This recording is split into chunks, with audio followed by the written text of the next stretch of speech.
Hi everyone. ये short stream होगा, सिर्फ और सिर्फ STL वेक्टर्स थोड़ा सा कवर करेंगे। जो लास्ट सेशन किया था उसको कंटिन्यू करते हुए, कुछ लोगों का जो लास्ट सेशन था जो MS टीम से हुआ था वो मिस हो गया था इस वजह से।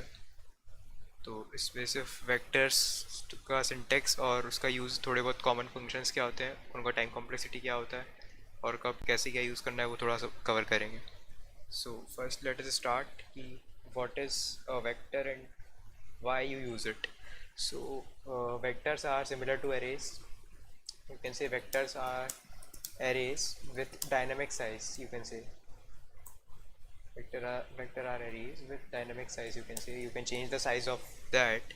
And one more thing is ki, like you all know what is an array. So array is a collection of the same data type, variables, many variables of the same data type. So like first let us recall what was arrays. So in arrays you did something like this: int, and you give any name, int arr 100, so it will declare an array of size 100.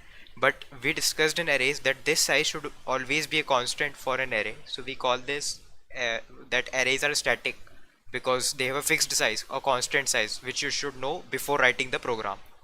But what if you want to take the size as an input in the program, or somewhere if you do not know beforehand that what is the size of my array required?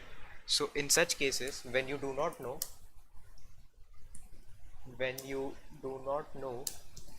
the size of the array required, you use vectors. And vectors are a part of a special library in C++ that is known as STL library, you can say. So but you do not worry about that much, because I told you earlier that in all your programs, uh, in hash include bits std plus bits std c plus plus dot h. If you write this thing at the top, then already the vectors are included in this. Already all the STL containers, whatever we will study in future, will already be included in this particular line. So you do not need to include each and every thing separately in C++. So you can use this particular statement at the top of your file or top of your program, and already the vectors will be available to use for you. So now let us see some examples of it. That what is the syntax? Let us see first that how will you use vectors in your program. So the syntax for declaring a vector. So let us see what is the syntax for declaring a vector. So it is simple, like just use vector and this angular bracket you use, and inside the angular bracket you write the data type which you want, like int, char, float, or whatever the data type is, the data type, and name of the vector, the name, and you put a semicolon, and this vector should be small letters.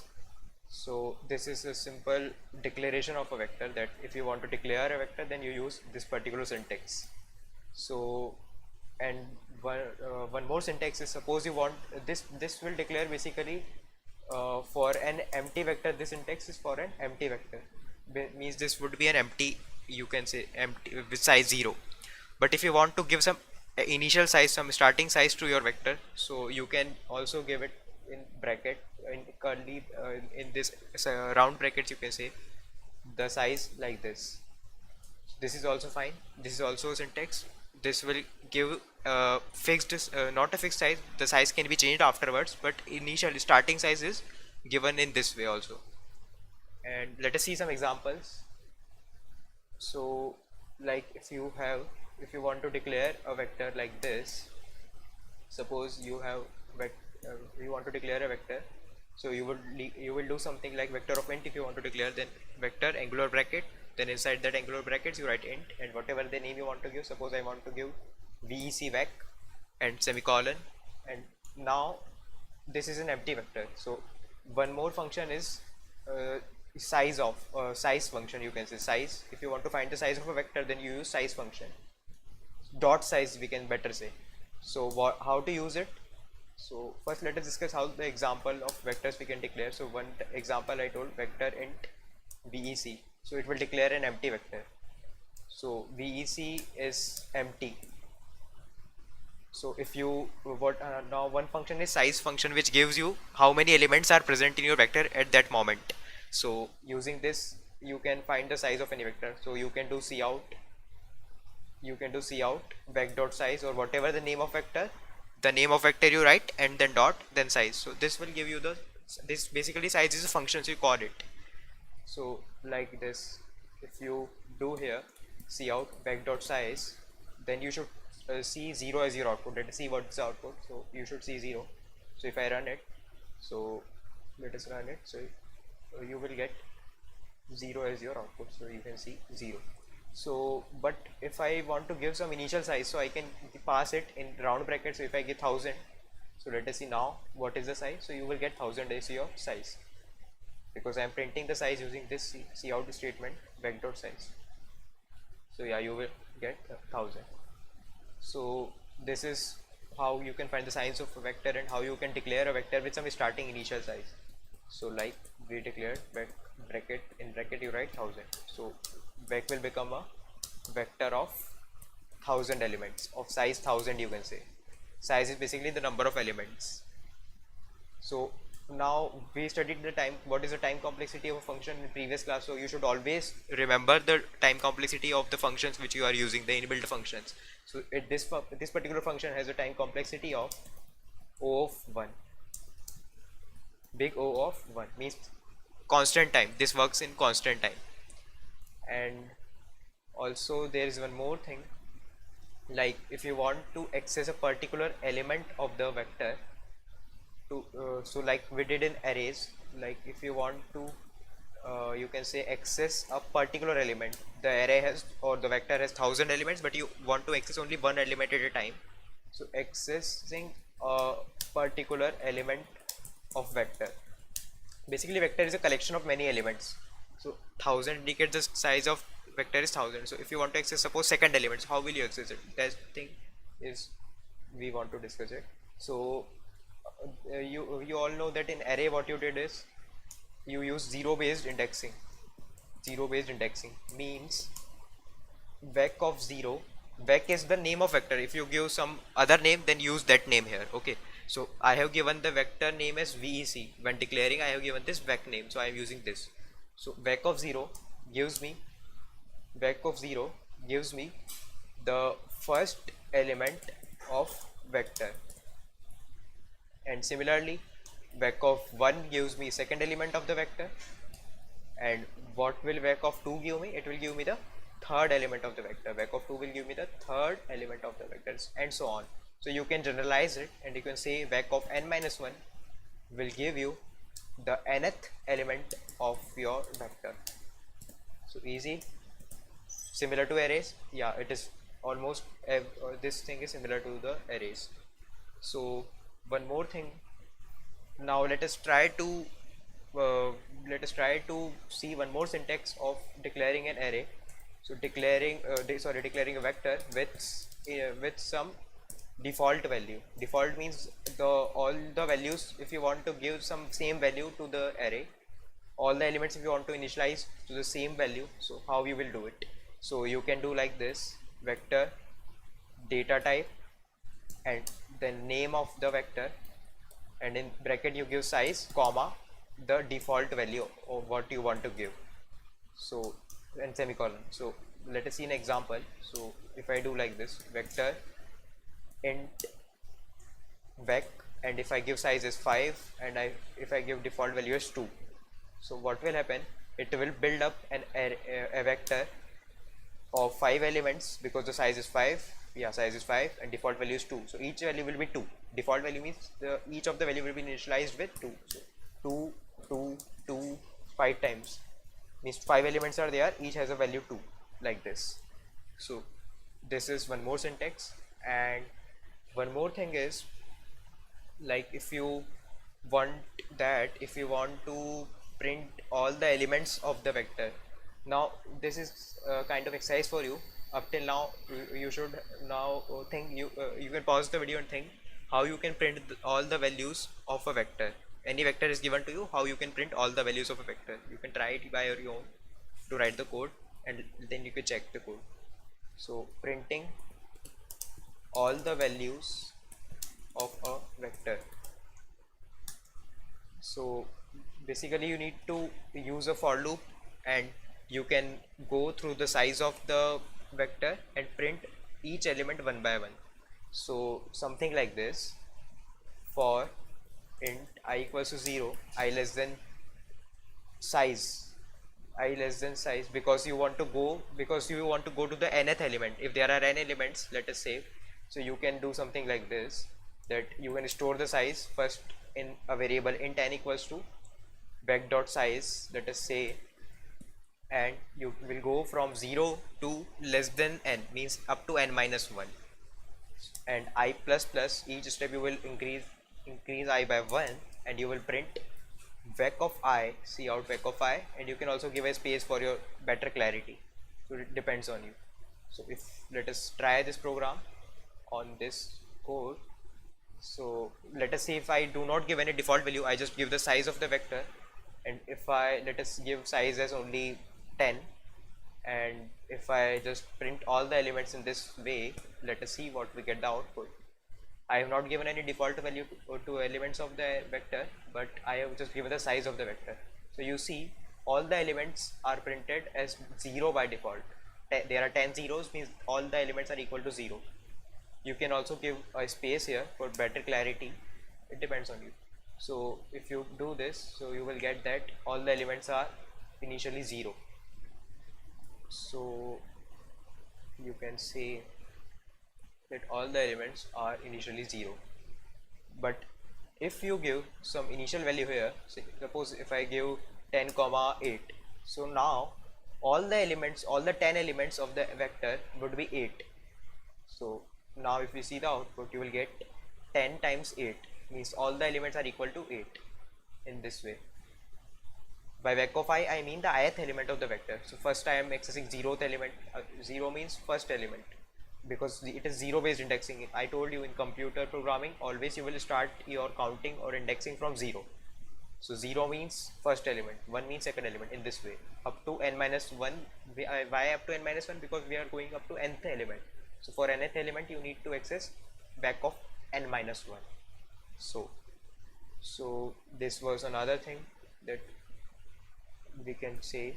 If you want to print all the values of vector, you can do. And also there is one more syntax here. If you want to, let us say, if you want to push back a element to a vector, like pushback means, pushback is a function in vectors which is also an inbuilt function, you can say. Pushback works something like this. Suppose you have a vector, you can say, suppose you have a vector like this.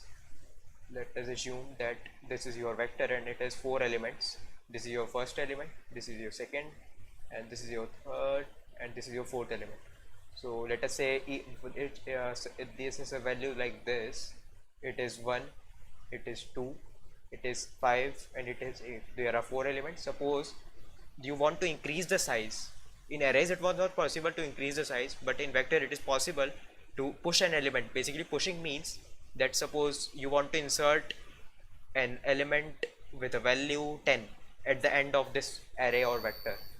So in array you cannot do it, but in vector what you can do is you can just push it at the back of this vector. So it would become something like, now if you push it using pushback function, so it would become something like a 10, an element with a value 10 is added at the back of this array like this. So basically, if earlier your vector size was 4, now using pushback it became 5. Why? Because an element is pushed back at the array.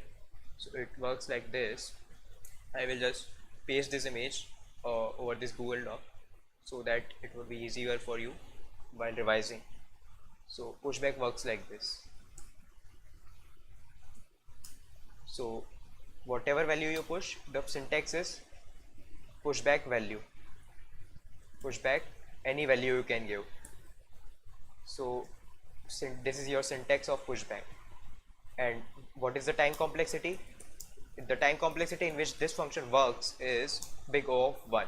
Yeah, it works in constant time. It does not take much time. It is faster, you can see. So now if you see with an example, let us see an example. So suppose you have, there are 10 elements, and let us say there are very few elements. There are 3 elements, each has a value 8. And now if I push back some value to it, like if I push back vec.pushback some value, let us say if I push back 22. So let us see what is the output when I print all the elements of this new vector after pushing back. Earlier the size was 3, but after pushing back the size should have become 4. Yeah, there are 4 elements now, 8, 8, 8, and after it you have pushed 22. So like this. So I will just paste this program, or you can also try running it in your system afterwards.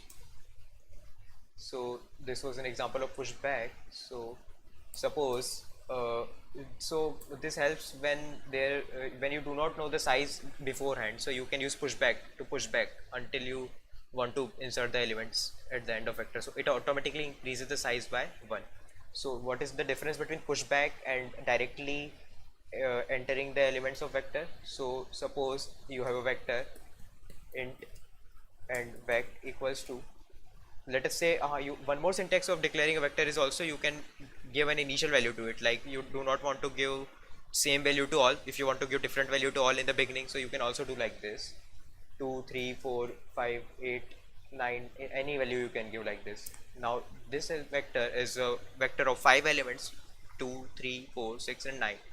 So now suppose that you want to let us say find, if you want to find out, well, if I do something like this, vec of 2 equals to 99, what will happen? So just pause your video and find out what will be the new array of new vector after doing this operation.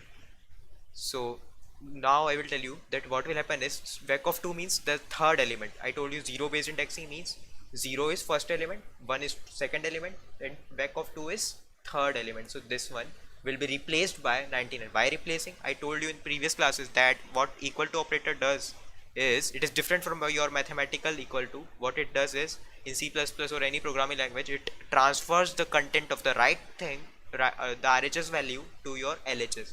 So 99 will be transferred to your vec of 2. Vec of 2 means the third element of this vector will become 99. So your vector will become something like this: 2 3 99 6 and 9.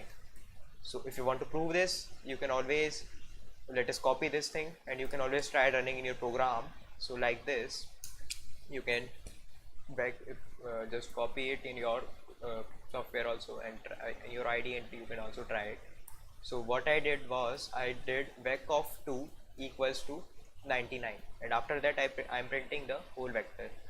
You know that how to print the vector. You first calculate the size using vec.size, and then you iterate through all the elements. So if you do like this, now see, the third element has become 99, and all the remaining elements are same as what we declared earlier. So yeah, this was the thing. But what will happen if I do vec.pushback, let us say 100? So what will be the new array then? Try to pause the video and calculate your new vector. So if you have listened properly in the previous topic, then you know that the size will increase by 1, and this 100, this value will be pushed at the back of this vector. So your size will become 6 now, and it will be something like 2 3 4 6 9 100. Assume that this I have run this after this only. So this is case 1. Like if I do this thing, and this is case 2, you can say case 2 or question number 2, that what will happen if I do this. So it will be something like this. Let us try in your program. You can check it, like vec.pushback 100, and let us see what is the output after that. What will be the output of all the elements of the vector? So yeah, you see there are 6 elements, and 100 is at the last of your vector. Yeah, correct.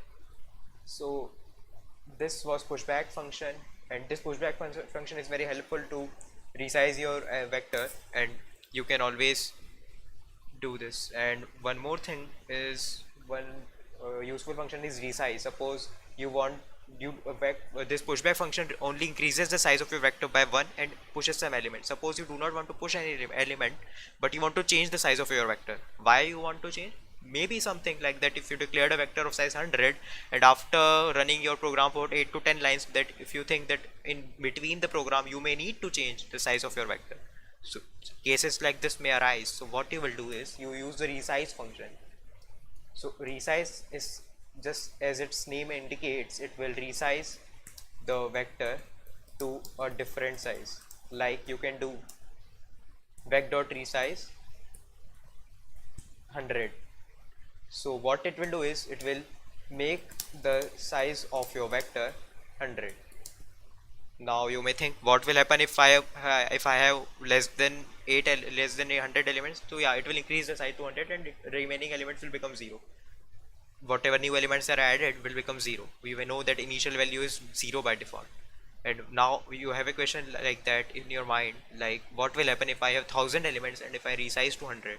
So in that case, the last whatever the remaining elements are there which are greater than 100, so that will be removed.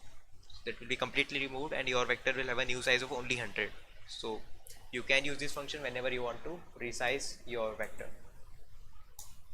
And one more function which is important is sort function, which you will use many times. What is sort? Sort will arrange your elements in an increasing order, in an increasing or ascending order, you can say. Suppose you want to one more thing is this resize also works in almost, you can say, of n times. So whatever, like sort function, let us discuss. So sort function works in O of n log n, and what it does is it is used to arrange all the elements in an increasing order. Arrange all elements of a vector in increasing order, increasing, or you can say ascending order. So like if you sort the above vector, what you will get? Let us try it. And the syntax is something like this: sort vec.begin and vec.end. Why this thing? Because you want to sort the complete vector from the beginning to the end. So basically this is from and this is to. And begin, vec.begin is basically, if you study in deep, then this is an iterator to the first element, and vec.end is an iterator to the, not the last element, but an imaginary element which exists after the last element. But you need not know this in much detail now. You will come to know if you study more about this vector. We will give some resources and where you can go through these in detail. So if you want, but it's not much necessary. For now it's okay to understand that from beginning and ending you are sorting from beginning up to the ending. So that is why I use begin and end. So let us see what will happen if I use the same vector and if I sort it. So in the program, let us say, okay, not the same, because it is already arranged in increasing order. Let us take some another vector. If you have in between 99, if you have here 200, and let us say after this you have 1 and something like this. So let us call the sort function here, sort vec.begin, vec.end, and let us see what are the contents of this vector after sorting. So if you can see, you will get that the whole vector is sorted. First the smallest element, then the element greater than that, then greater than that, and this way the whole vector is arranged in an increasing or ascending order, you can see. So this was an important function. And why it works in n log n? It uses some algorithm known as merge sort, which you will be studying in your higher classes maybe, but that algorithm is not needed now. But you should know that it's a very fast algorithm for sorting, and it sorts in very fast time O of n log n. This time complexity will be helpful in when you are calculating your time complexity of your code, and you want to check whether your code will pass the time limit of 1 second or not, as we discussed in the previous session or class. And one more function, you can say, is reverse function in vectors, which is used to, as the name indicates, these all functions you need not remember as it is now. You will these are very simple. You can, the name indicates what they are doing, and the syntax you will remember by solving many questions when you will use them. So just try to understand these, and it is better if you remember. Otherwise no need to remember by heart. You will always become familiar with these when you are solving problems. By practice, things will automatically be easy for you. So if you want to reverse a vector, so you reverse a vector, then you use this function. So it works like this, and yeah, it is big O of n. It takes big O of n. So it is something like this: sort vec, not sort, it is reverse. So reverse vec dot begin and vec dot end. So the after reversing, the first element will become the last element, and the last element will become the first element. So it will, you can always try running this code in your computer, and you can give any value of vector and check whether it is working fine or not, whether you are comfortable with the syntax or not. Okay, so if I reverse this vector and let us see what is the output. So you will see that the first element becomes 1, second element becomes the last, second element becomes the second element, and so on. So this basically, this vector is reversed. And why begin and end? So basically you want to reverse the whole vector from the beginning to the end. So it works this way. So we have discussed the basic functions of vector, we have discussed how to print all the elements, and also you can take input of elements, but just you need to replace cout by scene. So you can also take input of all the vectors. And suppose you do not want, suppose the input format is given like this. Suppose the input format is given like this in a question, that and all the elements are given as space separated integers, and last element is -1, or you can say your last element of the vector would be -1, but you do not know the size beforehand. Remember this. So in such a question, when you do not know the size beforehand, you can use vectors very easily to solve this, to take the input. Like what I will do is, so write program to take and to take input of these, integers. So basically the problem is that if you use array and you do not know the size beforehand, then it might not work. For like, if you give a, because in array you give a constant size. Suppose you gave a size of 100, but suppose that the elements were 1000, so your program will give a runtime error, because you are accessing the 1000 element of a very small array. It is having 100 elements, you are trying to access the 1000th element, so which is not possible. So arrays may give problem here. So you use vectors here, because vectors are dynamically sized. And pushback function, what it does is it automatically increases the size by 1, size of your vector by 1. So you can take the input as like this: int num, and for not for loop, we can use, better to use while loop here, because just we have the condition here. But you can give any value to num at the beginning, like you can give 100 or any value, because it doesn't matter. You want to run the loop until num is not equal to -1, because as the num becomes equal to -1, then you need to break. So let us take the input scene num. You will take the input, and what you will do is, suppose you have a vector declared here, vector in vec and vec dot pushback num. So what it will do is, initially your vector was empty, there was nothing, but after pushing it gets added to the vector, and the vector size, initially it was 0, but now it becomes 1, and this goes on repeating. Again it will take an input and it will push back to the vector, so the size become 2, and after this again this happens, so the size becomes 3, and in this way it goes on until you get a -1 in your input. Suppose now user entered -1, so in that case it will also push the -1, because last element is given as -1. But again, when it will try to enter the loop, it will check the condition num is not equal to -1. So if the num is equal to -1, then this condition will become false and it will break out of the loop. So in this way you are able to take the input in your vector when you do not know the size beforehand. Amazing, right? So this is one advantage of vectors, you can say. This was a question for you, means I wanted to explain the use case where you will use such kind of things, where the use of vector highlights. And one more syntax I want to tell you, the last syntax of today's session. There is a for auto loop to print all elements. This is an optional syntax, means it is very easy to print all elements using this syntax. This was in the newer edition of C++, in I think in C++ 14 or 17 this syntax came. So this is like this: for auto give any name, let us say num, or any name you can give to variable, and this is not semicolon but this is a colon, or you can say the double dot sign, and use here the name of your vector. Let us say I have a vector with name vec, and you can do cout num and give a space to for better clarity of yours. So if you do this in your program, let us see whether it works or not.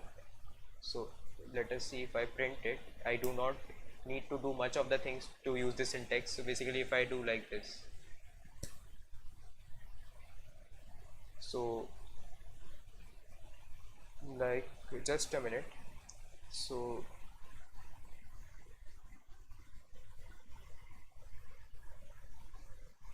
if I do like this, if I run this program and if I give a space between all the elements, so what will happen is something like this. You will get all the elements separated by a space. Means this also works for printing all the elements. So if you want to just print all the elements, then this syntax will also work fine. It is an easy one to code. Just use auto. Auto is a specifier in C++ when you do not know the data type of a variable. So you can use auto. Like it can be character also, it can be float. So I do not know the data type. Here in this program you can replace auto by int also, it will work. But why I'm using auto is because I'm generalizing this syntax for any data type. So if this is a vector of float, then also this auto keyword will help you to run this for loop without any problem. Means this auto keyword, this number variable will have any, we can have any data type it, because auto indicates any data type. So this was one syntax, but the problem in this syntax is you cannot modify this element. Suppose you wanted to change this element to, let us say all the elements you want to make equal to 100, so it will not work that way. You cannot modify an element using this auto syntax. So but you can make one change to it. So like you can do, you can use a reference. If you remember, we discussed call by value and call by reference in previous classes. So I discussed that reference in C++ is just like a pet name of a variable. What it does a pet name indicate? So pet name is like you have a variable, but you do not copy it to another variable, but you have the same memory location, you have the same variable with a different name, with a pet name, you can say, with a pet name or alias name, you can say. So it works like this. For auto, this ampersand sign you put in before this variable name, and you want, suppose you want to make all the elements equals to 100, so you can make this way. And let us try this. So if you want to, this syntax is useful when you want to change the elements, change all the elements of the array, or if you want to take the input, because while taking input basically you are changing the element of vector. So in those cases you will use this particular syntax. So let us try to use this, and suppose if I make all the elements equal to 100 by using this syntax, syntax reference for loop, and let us try to run it and see the output. Yeah, all the elements are becoming 100. What if I remove this ampersand? So let us run it without that ampersand sign. So you run, then you find a warning here. In some compiler it may not give a warning. So if I run it, so there is no change. I told you that I made num equal to 100, but there is no change in the vector, original vector. Why? Because it is using a, you can say similar to call by value, it is copying that value to another variable num. But if you want to change that thing in the outer world, if you want to change it that in the original vector itself, then you use something called reference, which we discussed, and this thing will work as changing your elements. So this was what I wanted to discuss about vectors, and you will find that in many problems, in implementation problems and in higher topics, when you when you're studying very higher topics, then also you will be using vectors. Vectors are used many times, you can say. So if you have any doubt, any query, any confusion, then you can feel free to ask in the comment section as well. I will try to answer, and rest you can also discuss in the upcoming session on Saturday. So goodbye, have a nice day.